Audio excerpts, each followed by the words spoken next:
Social മീഡിയയുടെ importance എന്താണെന്ന് ഈ ഇലക്ഷൻ നമുക്ക് ഭയങ്കരമായിട്ട് കാണിച്ചു തന്നിട്ടുണ്ട്. അതിലും ഏറ്റവും എന്നെ ഇമ്പ്രസ് ചെയ്ത ഒരാളെന്ന് പറയുന്നത് ഉമ്മൻചാണ്ടിയുടെ മകൻ. അഗെയിൻ ഞാൻ പറഞ്ഞു, ഉമ്മൻചാണ്ടിയുടെ മകൻ ചാണ്ടി ഉമ്മൻ. 1 കോടി രൂപ, അതായത് ആവശ്യത്തിൽ കൂടുതൽ ബഡ്ജറ്റ് ഉണ്ടായിട്ടും ഫ്ലെക്സ് ബോർഡുകളില്ല, ചെവരെഴുത്തുകളില്ല, പോസ്റ്ററുകളില്ല. എൻ്റെ ഇലക്ഷൻ എക്സ്പെൻസ് 21 ലക്ഷത്തിൽ പരമാണ്. എനിക്ക് 79 ലക്ഷം രൂപ ഞാൻ ലാഭിച്ചിട്ടുണ്ട്. അത് ജനങ്ങൾക്ക് ഉപയോഗിക്കുന്നതായിരിക്കും. എൻ്റെ മണ്ഡലത്തിലെ ജനങ്ങൾക്ക് വേണ്ടി, അവരുടെ ഡെവലപ്മെൻറ്റ്സിന് വേണ്ടി ശ്രീ ചാണ്ടി ഉമ്മൻ ചെയ്തിട്ടുണ്ട്. അത് വലിയൊരു കാര്യം തന്നെയാണ്. സൈക്കിൾ എടുത്ത് തൻ്റെ നിയോജക മണ്ഡലം മൊത്തം ചുറ്റി പിടിച്ച ഓട്ടം എന്ന് പറയുന്നത് ഏകദേശം എതിർ സ്ഥാനാർത്ഥിയേക്കാൾ 53,000 വോട്ടിൻ്റെ ഭൂരിപക്ഷത്തിലാണ് പുള്ളിക്കാരൻ ഈ ഇലക്ഷൻ ജയിച്ചത്.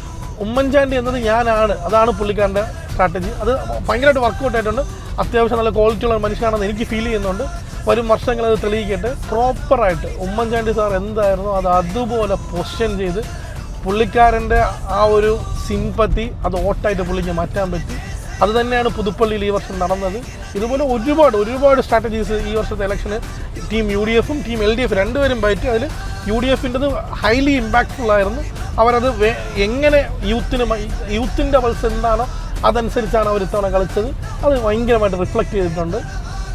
ഈ വർഷത്തെ റിസൾട്ട് നല്ലതാവട്ടെ. ഇവരുടെ ഭരണം വരുന്നുണ്ട്, അതും നല്ലതാവട്ടെ.